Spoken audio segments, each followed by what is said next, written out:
You can't fire the owner because Nope. he can't fire himself. Someone's head's going to roll, unfortunately, in this situation. And it's probably Stefanski and Barry. I saw on The Athletic. I don't think that's fair, by the way. It's Stefanski, that part. I agree. I was saying the other day on my podcast that Barry should be fired.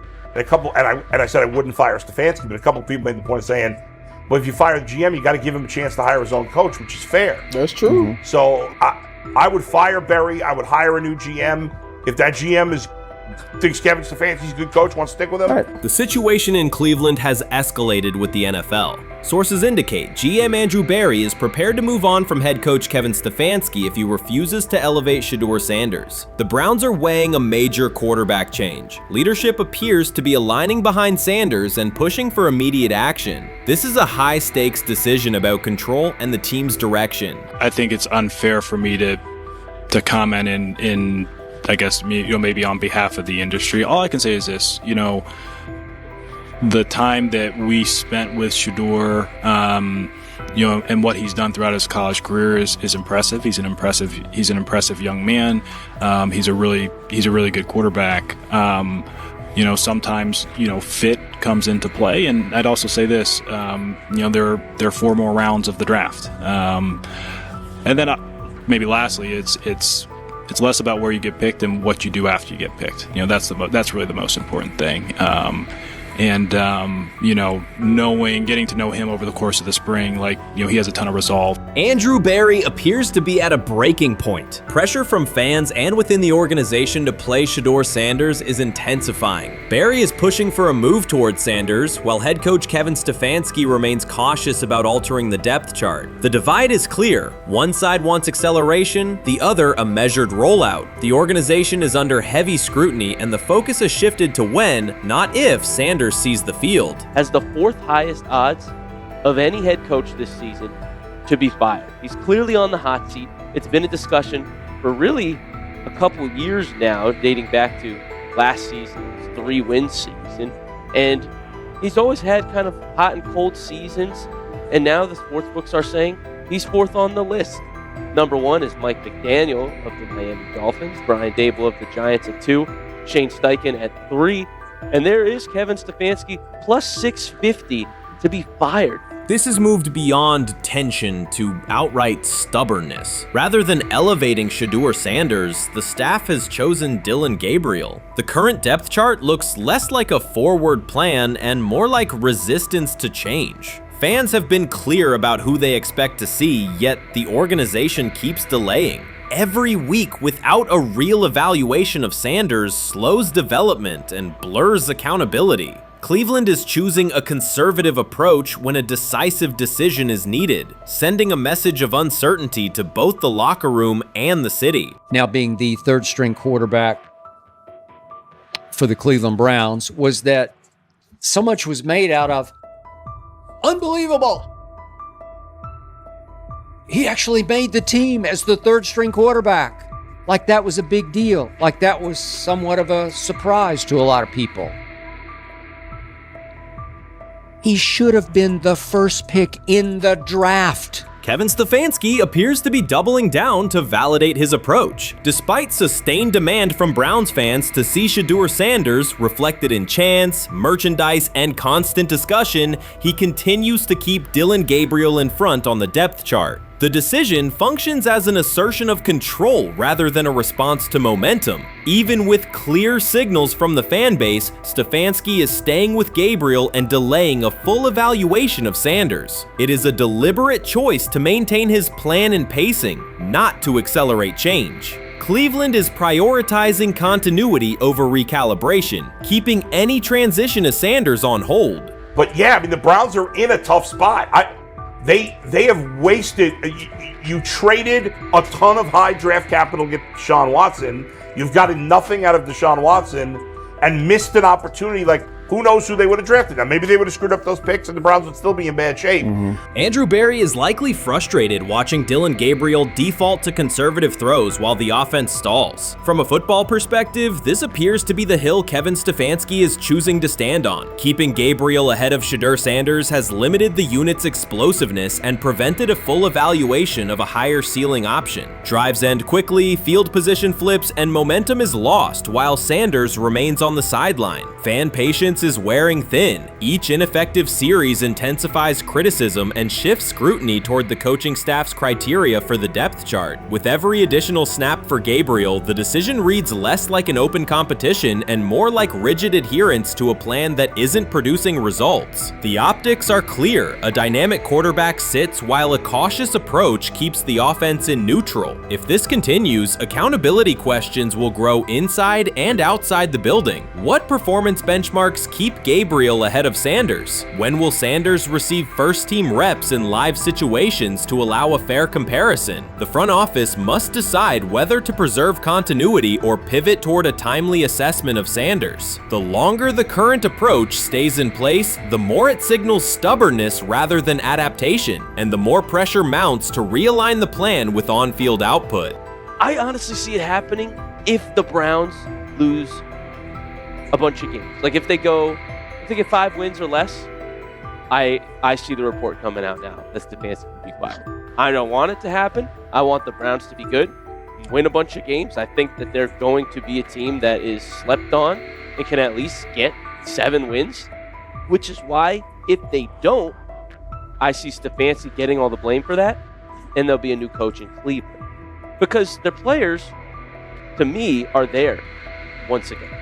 We've talked about the incredible rookie class. The approach in Cleveland lacks consistency. One week, Andrew Berry signals he wants SHEDEUR Sanders on the field. The next, Dillon Gabriel gets the reps and the plan stays conservative. Through it all, Kevin Stefanski shows limited urgency despite pressure on his job security. Fans are asking for an offense that can push the ball, change field position, and produce points. Instead, the unit leans on short throws and cautious sequencing. Gabriel's play keeps the ceiling low and momentum static, while a full evaluation of Sanders is postponed. The result is growing frustration and a clear disconnect between the front office, coaching staff, and expectations in the stadium.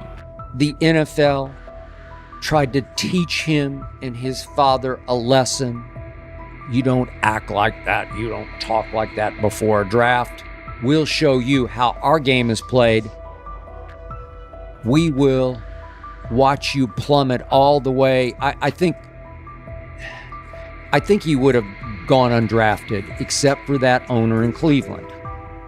And he is the key to everything because he is something of an against-the-grain maverick owner. He's kind of a wannabe Jerry.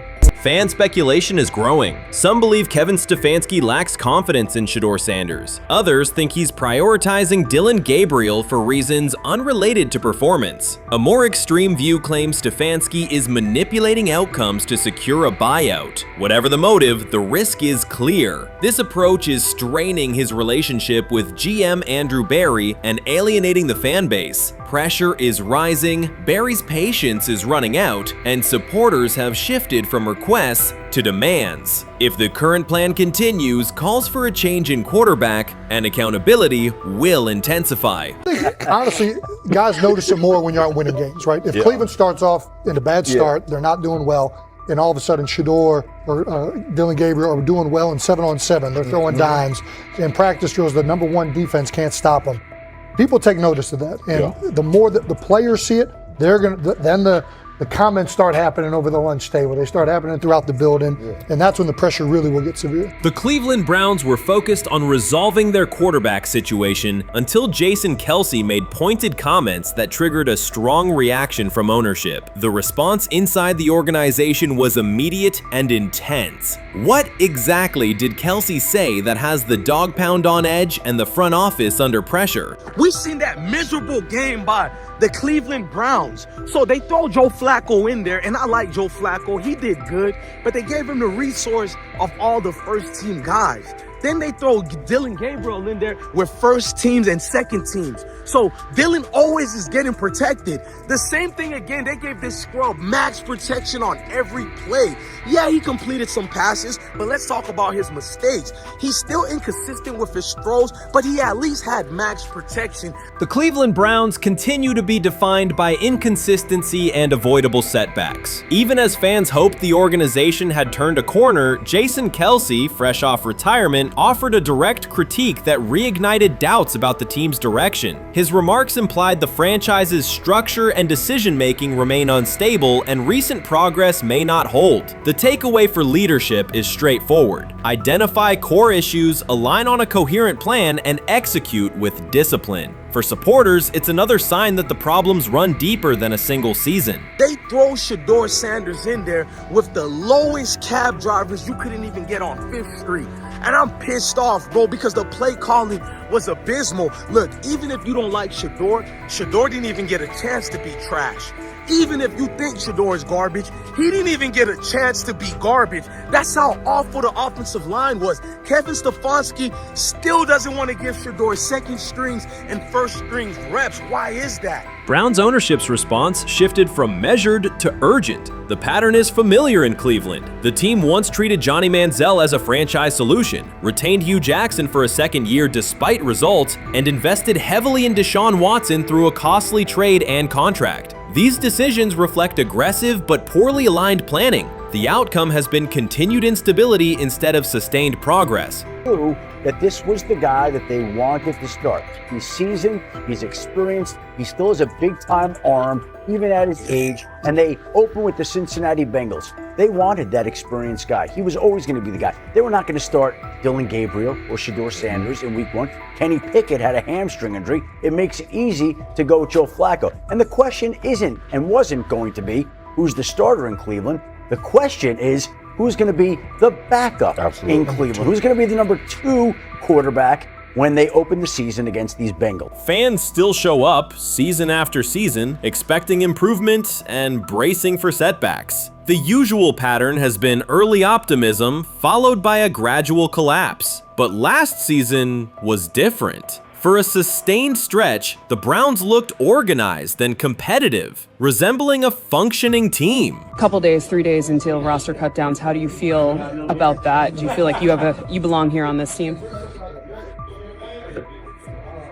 Obviously, I think overall as a player, I feel like I put in the work. I feel like everything I do, I try to do it to my best, and that's all I ask for. So I feel like everybody feels like, they should be on the team, and if you ask anybody on the team, would they feel like they belong, in their own eyes. So I feel like I do, but I'm my own player, I think about myself in a high regard. The front office entered the offseason confident. Kevin Stefanski was being praised and the Dog Pound believed the team had made real progress. Then Jason Kelce delivered a pointed assessment that cut through the optimism. Fresh into retirement, the former Eagles All-Pro and Super Bowl champion said Cleveland still looks like a team patching over issues rather than building a durable contender. Kelce's view was direct. The Browns' structure is fragile, and the roster is too dependent on perfect health at quarterback. He argued the team is one injury away from losing continuity and sliding backward. Because Kelce has operated inside a stable, championship-level organization, his comments carried weight with players, media, and fans. The reaction was immediate. People took his critique seriously, not as outside noise, but as an informed evaluation of how a successful team should be built. Ownership also felt the impact. Jimmy Haslam's response shifted to urgency, a sign that leadership recognizes the stakes.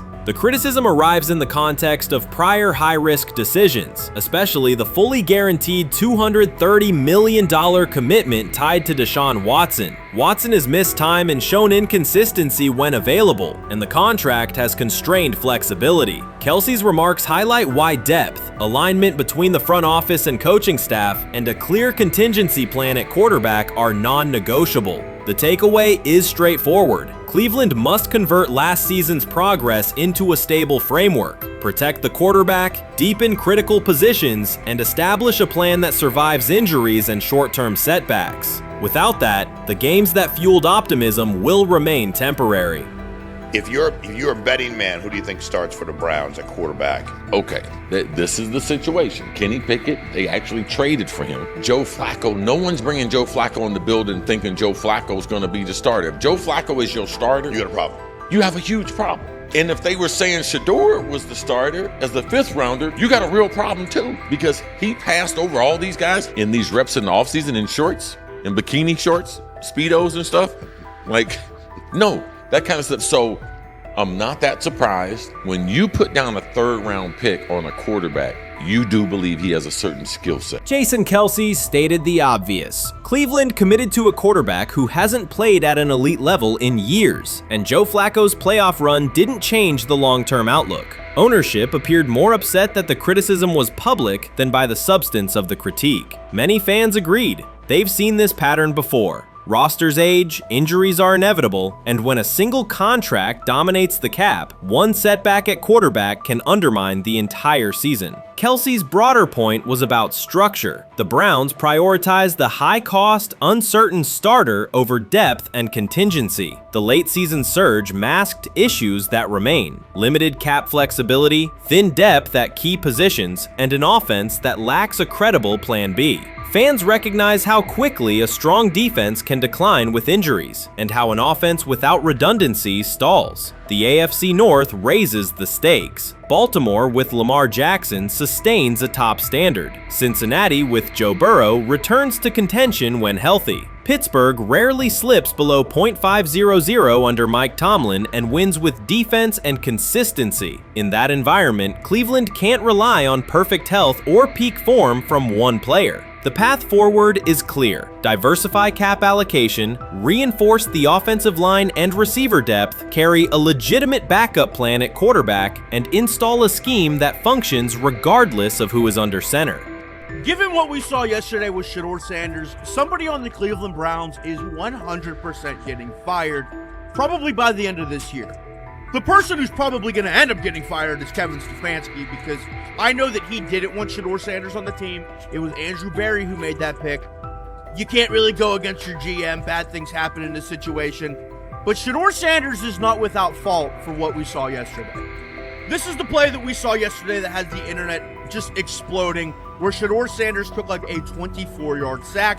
Half of the internet is saying that this is all Kevin Stefanski's fault. Cleveland showed progress last season, but the underlying concerns remain. Jason Kelce highlighted them directly. The Browns' long-term plan is fragile, cap-constrained, and overly dependent on perfect health at quarterback. His comments focused attention on structural issues, roster depth, continuity in coaching, and a sustainable offensive approach, rather than a single hot streak. That criticism resonated because it reflected what many around the league already see. Ownership's reaction underscored the sensitivity. Jimmy Haslam has presided over frequent coaching and quarterback changes, and external scrutiny carries weight when it comes from a respected veteran with championship experience. Kelce's remarks reinforce that last year's Joe Flacco stretch was a short-term solution, not a foundation. The team still needs a durable plan that can withstand injuries and inconsistency. The practical takeaway is clear: stabilize the system, diversify cap usage, and build depth at key positions so the offense functions regardless of who is under center. That includes a coherent development pathway for younger talent such as SHEDEUR Sanders, with defined practice reps, protection, and scheme alignment. Kelce didn't say anything outrageous. He articulated the gap between a brief surge and a credible long-term contender. I have the faith of a mustard seed. Right, because this is the greatest resurrection since Jesus the Christ. Right, like at some point, Joe Flacco was thinking about getting into TV. Yeah. Right, Joe Flacco didn't have a job, and then now you not only come back and start for the Cleveland Browns late in the 2023 season, but they came back around to you. You're now the day one starter for a franchise that just 2 years ago was in the playoffs. The Browns' quarterback situation remains unsettled. Deshaun Watson was expected to be the long-term answer, but injuries and inconsistent play have prevented him from reaching an elite level. When the team turned to Joe Flacco after Watson's season deteriorated, Flacco immediately lifted the offense and produced results that highlighted the gap between expectations and reality. That a 39-year-old late addition could outperform a $230 million starter was not just a short-term surprise, it raised fundamental questions about roster construction and evaluation. Quarterback depth has been fragile, and the late-season surge masked broader structural problems. Jason Kelce's remarks made that clear. Cleveland is vulnerable if the starter is unavailable, cap flexibility is limited, and the offensive plan lacks a stable contingency. His critique drew attention to leadership and planning as much as on-field performance. Jimmy Haslam's strong reaction reflects the pressure on ownership. The organization has promoted a message of stability and progress, but Kelce's assessment suggested those gains are not yet durable. The path forward requires a realistic approach to the cap, a credible backup plan at quarterback, and a system that holds up regardless of personnel. When he led college football in completion percentage and he threw almost 40 touchdowns for over 4,000 yards, how tall was he? Because they make it seem like he shrunk all of a sudden, RC. Oh, how lively was his arm? Because all I know is somebody did that. Somebody threw for over 4,000 yards, somebody threw for almost 40 touchdowns, and somebody led college football in completion percentage. Now, I'm trying to figure out, what I try to figure out all the time, Mel, is how a guy that hadn't played football in almost 5 months. Shannon Sharpe has publicly defended SHEDEUR Sanders and criticized those questioning him. Sanders has earned higher recognition and some fans are responding negatively. Although there's debate about whether he belongs on a second team list, Sharpe maintains that Sanders' career is clearly ascending. Reactions on social media are mixed. Some users are angry, others are surprised, and a few say they anticipated this result. The conversation remains active. When reports confirmed that SHEDEUR Sanders had been elevated from second team to near top tier status, Shannon Sharpe issued an emphatic response. He delivered a detailed rebuttal to critics, underscoring why Sanders deserved the promotion and directly challenging those who doubted the decision. I don't think that he was underprepared during these meetings. I don't believe any of these stories that he showed up arrogant and that he was bombing his interviews. I mean, you watch the film, he's on time, he's on point. You watch his interviews, he answers like a 10-year NFL veteran. Like, he's clearly dominating OTAs. It's every single day there's a new report of how well he's doing for the Browns in OTAs. And I mean, you can say what you want, it's just OTAs. Okay, if that's your new narrative, then he's doing exactly what he needs to be doing. He's on point, he's on time, he's getting the respect of his teammates, and he's making plays. So we're gonna see years down the line, something's gonna come out that I don't know what exactly it was, but something will come out. Critics have been waiting for an opportunity to dismiss Sanders. They labeled him overrated, accused him of benefiting from nepotism, and claimed his profile came only from his last name and polished image. Within their own echo chamber, they cited every game in which he fell short of huge passing numbers as validation of their doubts. Since Sanders has begun receiving formal recognition, criticism has escalated. A wave of self-appointed analysts is dissecting his throwing mechanics and team role, and many online commentators now argue that his promotion reflects deeper problems within the sport. Shannon Sharpe rejected each criticism directed at SHEDEUR Sanders. During the broadcast, he turned a routine segment into a detailed examination, acting as presenter, interrogator, and fact-checker. Sharpe walked viewers through game film, season statistics, and scouting reports to show why Sanders merited his recent promotion. Whenever a panelist claimed Sanders had not earned the role, Sharpe countered with completion percentages, efficiency ratings under pressure, and documented late-game drives that changed outcomes. He stressed that the backlash was driven less by on-field evidence and more by reluctance to revise earlier opinions. Sharpe argued that critics were upset not because Sanders lacked qualifications, but because his progress contradicted their initial narrative. By the end of the discussion, Sharpe had moved past simple defense and reframed Sanders as a clear example of performance-based advancement, demonstrating that early predictions can be wrong. Never heard of no Dylan Gabriel or Tyler Shock. What the hell is that? So how is SHEDEUR Sanders going behind them? I'll tell you how. Collusion. 4 different times they passed on him. How the hell does that happen? 4 rounds. It doesn't happen to a quarterback. We've never seen anything like this before.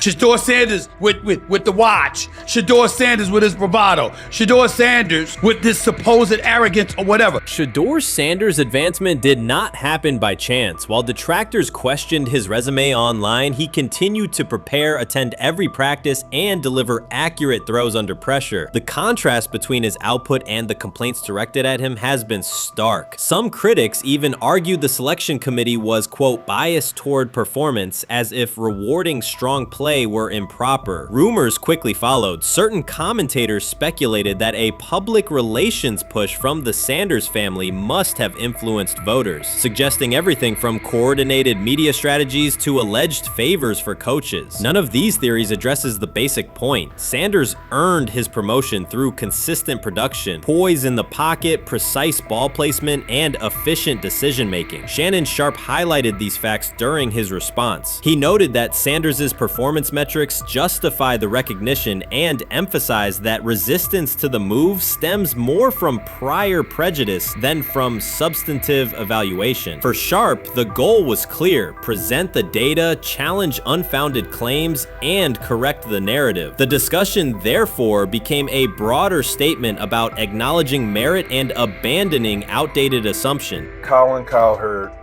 defend college basketball coaches who have gotten a DUI, come to their defense and say they didn't need to be fired, that they deserve a second chance.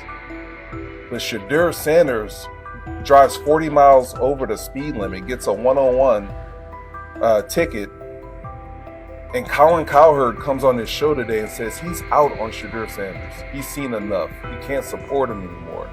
He can't be in the SHEDEUR Sanders camp because of this speeding ticket. Shannon Sharpe addressed commentators who portray constant doubt as expertise. Those who discount strong performances with "we'll see" but declare bust after a single mistake. He noted their belief that progress only counts if an athlete visibly struggles. Sharpe's response was methodical rather than emotional. He presented evidence, cited statistics, and calmly refuted each claim. Following his remarks, several critics began revising or deleting earlier posts, recasting themselves as longtime supporters of SHEDEUR Sanders despite having questioned him for months. Sharpe insists on accountability, naming specific individuals and dates while requesting public acknowledgement of prior errors. He argues that analysts cannot spend months undermining a player's potential and then quietly adopt a supportive stance once the athlete succeeds. These are serious, big-time, top-of-the-line playmakers that they have. If you can go 45 to 42 in the fourth quarter because your quarterback set the school record with 510 yards passing.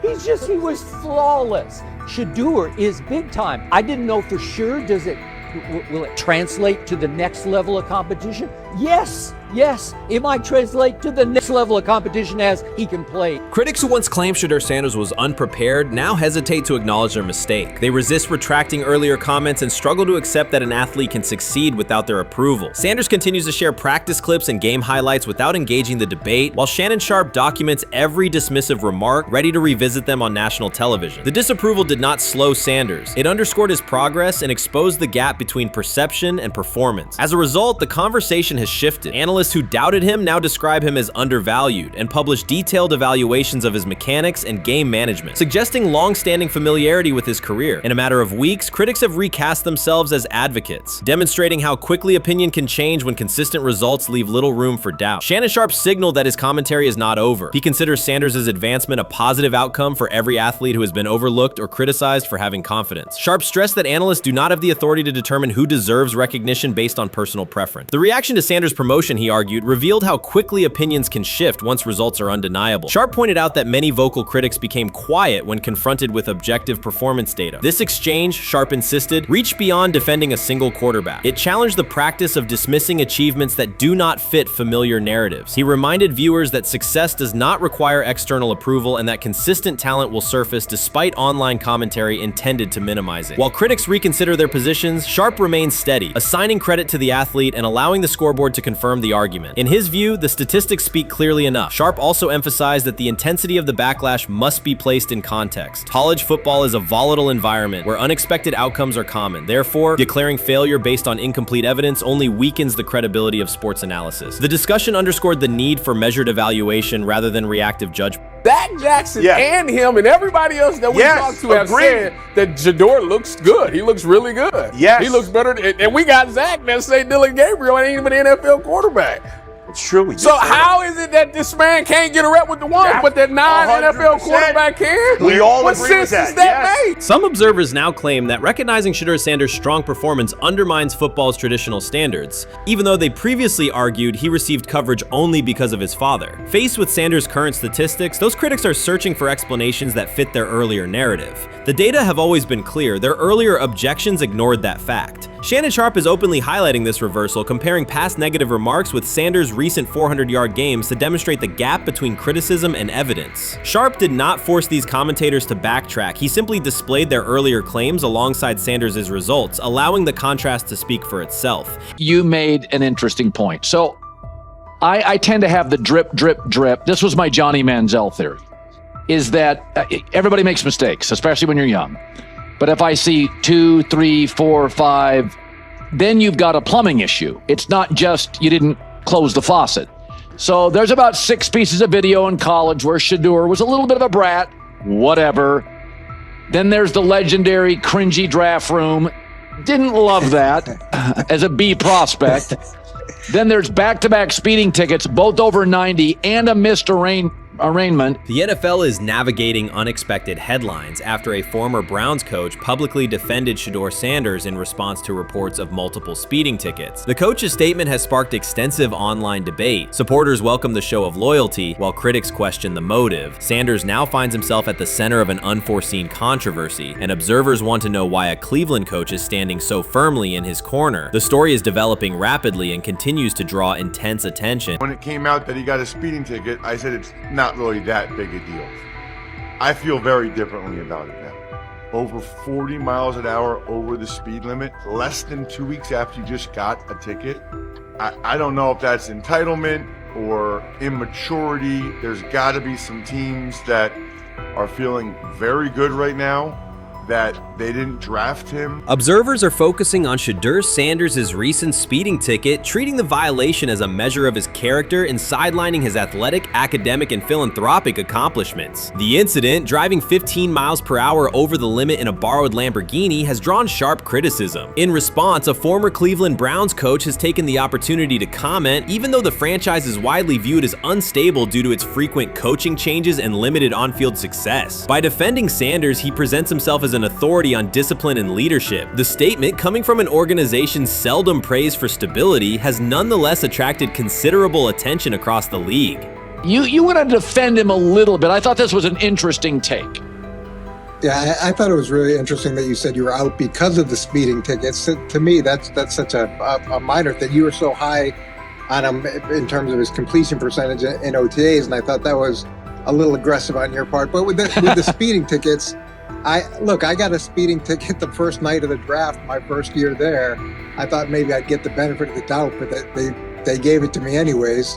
As soon as the former Browns coach defended SHEDEUR Sanders, social media erupted with commentary, resembling the volume of draft night coverage. Posts and opinions appeared within minutes, and criticism escalated rapidly. Detractors amplified Sanders' minor speeding violation, while supporters argued that such reactions were disproportionate to a single traffic citation. SHEDEUR Sanders received 2 speeding citations, and the minor traffic issue quickly drew national attention. Before considering the former Browns coach's response, it is useful to clarify the facts. Sanders, son of Pro Football Hall of Famer Deion Sanders and a current college quarterback, was twice ticketed for exceeding the limit while driving a high-performance vehicle. Commentary on social media escalated rapidly, with critics framing the incident as a significant character concern, even as the league has historically tolerated far more serious legal transgressions. Stepping into the debate, a former Cleveland Browns coach, best known for a tenure filled with losses and contested decisions, issued a strong public defense. He argued that 2 speeding tickets should not define Sanders' reputation or overshadow his on-field talent and community work, urging a balanced assessment of the player's actions. I don't love it from a 5th-round draft pick. I don't love that it happened multiple times,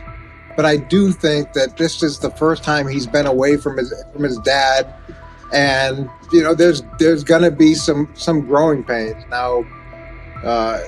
Would I sell my stock on it like you are? Not because of a couple speeding tickets, especially in light of the problems that Brown's quarterback room has had to deal with legally in the last few years. I mean, this is nothing. The debate quickly shifted from 2 speeding citations to broader claims about integrity, growth, and leadership. The former Browns coach framed the infractions as moments for personal development and urged observers to view them in context. Critics responded forcefully. Some called for disciplinary action, others questioned Deion Sanders' parenting, and a few sought to discredit the coach himself, despite his professional record already being widely analyzed across the league. The reaction underscores an apparent inconsistency in public standards. Fans often overlook on-field confrontations, heated sideline arguments, and other significant controversies, yet they treated Sanders' routine traffic offenses, speeding without evidence of reckless endangerment, as indicators of serious character flaws. If such minor violations were adopted as the primary measure of morality in professional football, many players would face similar criticism.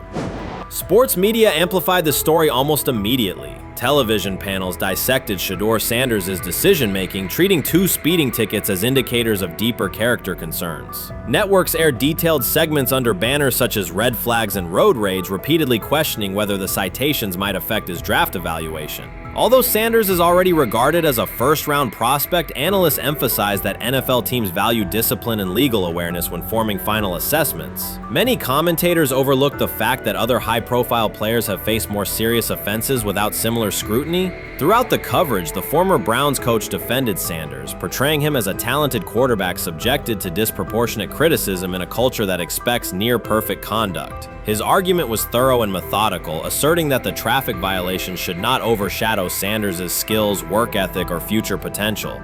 Commentators point out that the coach's intervention was not entirely selfless. He recognized the publicity potential. One day he was an overlooked figure from a struggling Browns era, the next he was a trending name across sports media. The discussion quickly expanded beyond Sanders' speeding citations to questions of image management and narrative control. Critics demanded disciplinary measures, public apologies, team sanctions, and formal statements, yet their objections seemed directed less at the traffic infractions themselves and more at Sanders' high profile, confidence, and resistance to traditional expectations. In practical terms, Sanders' brand remains intact. The coach secures renewed relevance, and the episode supplies another headline in the ongoing story of modern football. The next time Sanders is seen in a high-performance car, the debate will likely reignite, focused not on speed limits, but on the broader culture of the league. Meanwhile, new voices continue to join the conversation. Broadcaster Colin Cowherd has already weighed in, offering his own reassessment of the incident and its broader implications. Breaking news, SHEDEUR Sanders last night was pulled over going 100 miles per hour. All right, he clocked 101, 41 miles an hour over the speed limit in Cleveland. He will have the opportunity to fight the ticket in court. Now, I'm not exactly sure where he was pulled over, whether or not that it was in Ohio or whether or not that it was in his home state. But typically when you're going 40 over, that's flirting with the line of reckless driving. Folks, I gotta tell you, I don't understand what it is with these young men driving at absurd speed. Colin Cowherd's view of SHEDEUR Sanders shifted abruptly. Days after praising the quarterback's poise and skill, he appeared on air to declare that Sanders is overhyped, unfocused, and distracted by celebrity. The reversal was immediate, without any gradual reconsideration. Cowherd now frames Sanders' 2 speeding tickets as evidence of poor judgment, even though he has defended other quarterbacks facing far more serious off-field issues. The sudden, wholesale withdrawal of support leaves viewers questioning the consistency of Cowherd's criteria and illustrates how quickly media narratives can change when minor incidents receive outsized attention. This is okay. Okay. How much of this is? I mean, Jimmy Haslam has his hands all over Manziel, has his hands all over Deshaun Watson. Admitted it, man enough to admit it. I saw the reaction in the draft room when they took SHEDEUR Sanders.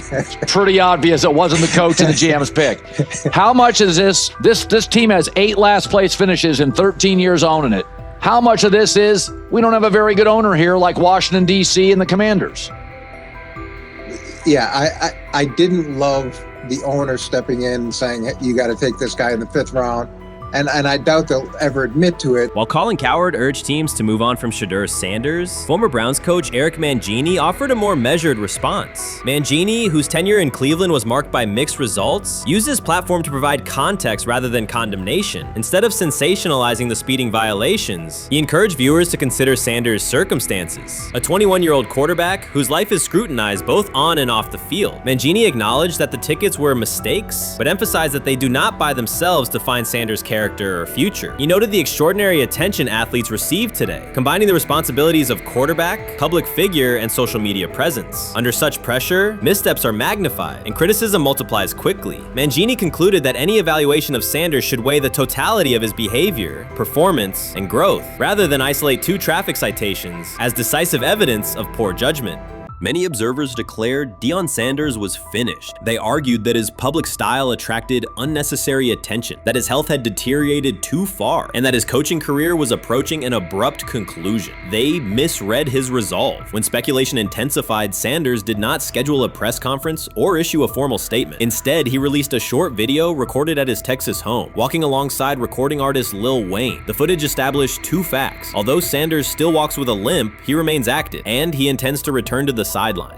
Reports from USA Today and ESPN confirm that Sanders had temporarily left Colorado to recover from a significant, undisclosed medical condition. He lost 14 pounds and missed several summer practices, leading to widespread debate about his future. Unofficial sources suggested complications related to previous blood clot issues, but no official diagnosis was provided. Throughout Sanders' absence, numerous media outlets framed his situation in crisis language, frequently questioning whether he would coach again. By comparison, when coaches such as Lincoln Riley paused their duties for health or family reasons, coverage emphasized understanding and patience, an imbalance that reflects a common difference in how high-profile black coaches are treated. Sanders' silence was not a retreat, it was a period of recovery. During rehabilitation, he relied on family, faith, and trusted colleagues, yet stayed connected to his program through brief online updates. The video with Lil Wayne demonstrated that he retained strong support from influential friends, countering narratives that portrayed him as isolated or on the verge of retirement. The visual evidence showed that his setback is temporary, and that he remains determined to lead Colorado into the forthcoming season. Since accepting the Colorado position, Sanders has dramatically elevated the program's national standing. He first drew national attention to Jackson State and the broader HBCU football landscape, then moved to Boulder and transformed a one-win team into a central storyline in college athletics. His approach, combining hip-hop culture, direct communication, and open expressions of faith, has challenged conventional expectations for head coach behavior. Each step forward has been met with heightened scrutiny. His time at Jackson State was labeled a publicity stunt, his departure for Colorado was framed as abandoning HBCU culture, and his social media presence has been cast as distraction from traditional coaching responsibility. Critics often magnify Sanders' missteps and question his motives, while comparable actions by other coaches receive neutral or sympathetic coverage. Showings of enthusiasm from Brett Favre and disciplinary intensity from Nick Saban are celebrated as competitive passion, yet Sanders' displays of confidence are frequently labeled arrogance. The discrepancy illustrates deeper biases rather than differences in performance. Sanders' success challenges entrenched expectations of how a college football leader should look, speak, and act, especially a black coach who refuses to downplay his identity. During his convalescence, Sanders maintained close communication with his staff and athletes, reinforcing the standards he had established: discipline, accountability, and belief. The program's daily messaging continued to emphasize preparation and resilience, signaling that Sanders' influence persists even when he is away from campus. Athletes echoed his mantras during workouts, confirming that his leadership extends beyond physical presence. Sanders acknowledges the seriousness of his medical challenge, but has refused to let it define him. He has publicly discussed leaning on scripture and prayer, explaining that his purpose as a mentor, father, and coach extends beyond personal adversity. In that context, the video of him walking in the Texas sun was less a strategic media effort than a straightforward demonstration of continued commitment to his team and mission. Colorado still requires Sanders' vision. Prior to his arrival, attendance was low, national media attention was minimal, and recruiting momentum had stalled. Sanders' leadership brought renewed energy, authentic identity, and higher standards of accountability. Players who previously lacked representation in college football leadership found a coach who shares, affirms, and elevates their cultural background. Sanders supplements conventional coaching priorities, scheme, fundamentals, and execution with empowerment initiatives that cultivate self-confidence and authenticity. As preseason camp approaches, Sanders intends to resume full involvement, even if medical recovery remains ongoing. His presence is expected to restore on-site leadership, stabilize the locker room, and direct media coverage toward on-field progress. For Sanders, the objective extends beyond compiling wins. It includes completing a cultural transformation that expands how success and leadership are defined in modern college football. Those who predict his decline overlook the underlying traits, faith, perseverance, and purpose that have supported Sanders throughout his career. Doubts, rumors, and disproportionate scrutiny have followed him from playing days into coaching, and he has consistently responded rewarded with results. His current health setback is another obstacle, not a conclusion. The broader initiative he leads, centered on authenticity, opportunity, and high standards, continues. When Sanders returns to the sideline, it will mark the next stage of a movement he has guided from Jackson State to Boulder. The recent period of quiet has been strategic rather than passive. Instead of defending himself in daily briefings, Sanders focused on rehabilitation, remote program oversight, and family support. Each brief social media message reinforced a consistent theme: faith and preparation. He has articulated gratitude for medical professionals and has reiterated that his mission at Colorado is unfinished. His public references to scripture have been direct but measured, aligning with his long-standing practice of integrating faith into leadership. By walking through his ranch with Lil Wayne, Sanders signaled continuity. The clip underscored that influential supporters remain engaged, that Sanders' broader network values his vision, and that he remains capable of navigating physical challenges. The visible limp was not evidence of imminent retirement. Rather, it documented the reality of ongoing recovery and the resilience with which he approaches each obstacle. Colorado's athletic administration and football staff continue to affirm Sanders' program direction. Recruitment communications cite his established record in fostering cultural relevance and national exposure. Prospective athletes respond to a coach who presents a transparent path to development, both on and off the field. Current players refer to Sanders' coaching points with clarity, citing specific drills and expectations that remain unchanged during his absence. These indicators demonstrate that the core structures Sanders implemented are functioning and that his return will be an amplification, not a restart. Criticism regarding Sanders' public persona often conflates media style with coaching substance. Analysis from opponents suggests that social media engagement dilutes football preparation, yet Sanders' staffs emphasize time management and delegation. Defensive and offensive coordinators handle in-game adjustments, while Sanders directs overall culture, recruitment, and leadership. He has articulated that visibility serves to amplify program accomplishments and enhance player opportunities, not replace strategic football planning. Some commentary has attempted to reframe Sanders' health issue as evidence that his coaching model is unsustainable. The argument ignores the documented health challenges faced by numerous coaches across levels of competition. For example, college coaches recovering from heart procedures or joint replacements have returned to successful seasons after appropriate medical clearance. Sanders' case follows a comparable trajectory. Medical complications require temporary separation, structured rehabilitation is prioritized, and a managed return is planned. Institutional medical protocols at Colorado dictate clearance requirements. Sanders will meet those before resuming full sideline duties. Colorado's players have expressed public confidence in Sanders' eventual return, citing regular virtual check-ins and continued accountability. Several athletes noted that positional meetings included recorded messages from Sanders reinforcing tactical goals and personal discipline. These details confirm that Sanders has remained actively engaged, albeit remotely, and that team culture remains aligned with his principles. Looking ahead, Colorado's schedule will attract national attention, both for on-field competitiveness and the storyline of Sanders' comeback. Analysts will evaluate how quickly he reestablishes day-to-day rhythm and whether his physical limitations influence practice oversight. Internal planning accommodates gradual escalation of responsibilities, with medical staff and strength and conditioning personnel contributing to phase reintegration.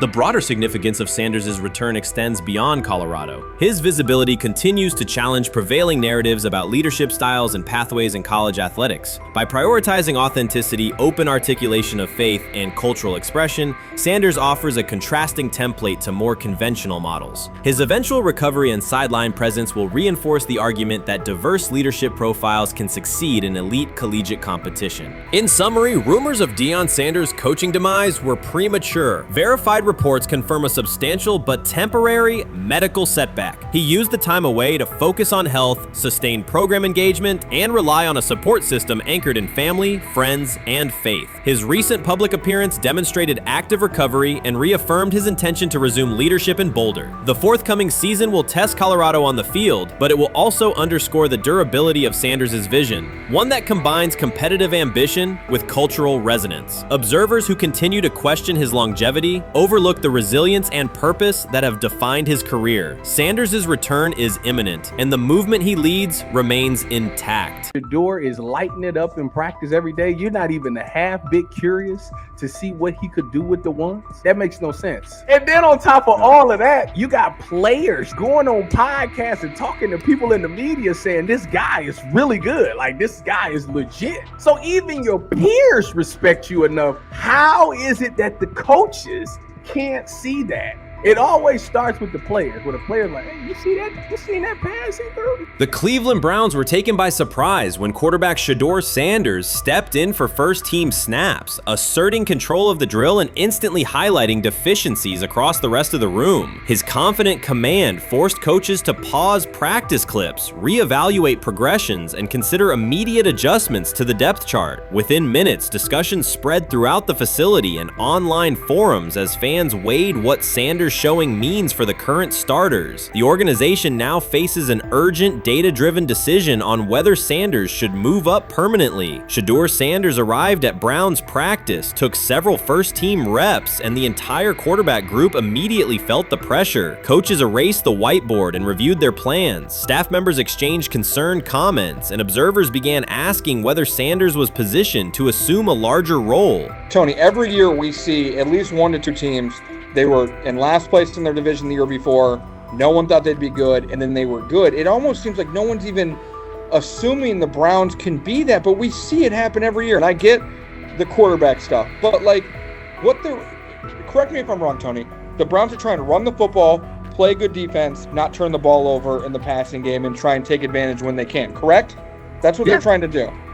That was the 2020 offense. The Cleveland Browns are still searching for stability at quarterback. Deshaun Watson is yet to deliver consistent starter-level production that justifies his contract, and each game renews doubts about whether he can regain peak form. Behind him, rookie Dorian Thompson-Robinson shows promise but remains inexperienced and unpolished. Coaches are evaluating alternatives each week and may need to adjust the depth chart if progress stalls. The roster around them is built to contend now, so ongoing uncertainty under center is increasingly costly. As we talk about, we do believe in best player available. We do believe in positional value, and we didn't necessarily expect him to be available in the in the 5th round, and so we love adding competition to every position room and adding him to compete with the guys that are already in there. We felt like that was the appropriate thing to do. The Browns quarterback group is unsettled. Deshaun Watson has yet to provide the reliable, high-level play his contract demands, while rookie Dorian Thompson-Robinson remains promising but unpolished. Depth behind them consists mostly of veterans whose experience lies more in holding clipboards than leading offenses. The coaching staff needs an immediate answer, not a 3-year development project. SHEDEUR Sanders enters as that potential solution. At Colorado, he passed for more than 3,200 yards despite working behind one of college football's poorest offensive lines, consistently demonstrating poise, quick processing, and accurate ball placement under heavy pressure. Film shows steady reads and disciplined footwork, traits that offset concerns that his profile is built on family name or media attention. Cleveland viewed the signing as a low-risk, high-reward move. Early in camp, Sanders received a handful of first-team snaps intended merely as an evaluation. Those plays quickly changed practice tempo. The ball came out on time, receivers hit their landmarks, and the defense struggled to adjust. Coaches immediately expanded the review using phrases such as evaluate every option, an indication that the depth chart was no longer fixed. Watson sensed the scrutiny. Thompson-Robinson increased his urgency. Within minutes, competition in the quarterback room intensified. Sanders repeated that performance in subsequent sessions. His footwork remained clean, progression sharp, and throws firm and precise. Each strong rep forced staff to reassess the plan to keep him buried on the developmental track. The broader context magnifies the pressure. Cleveland's roster is built to contend now. Fans are weary of quarterback turnover, and the front office cannot afford another costly misstep under center. Around the league, rookie passers rarely wait multiple seasons anymore. Joe Burrow, Justin Herbert, CJ Stroud, and even late pick Brock Purdy established that precedent. If Watson opens the regular season and struggles, public calls for Sanders will grow, especially if the rookie flashes in preseason. Alternatively, another team could attempt to acquire him if Cleveland hesitates to elevate his role. Each scenario underscores the same reality. Sanders' emergence has turned a routine camp evaluation into a critical decision point for the franchise.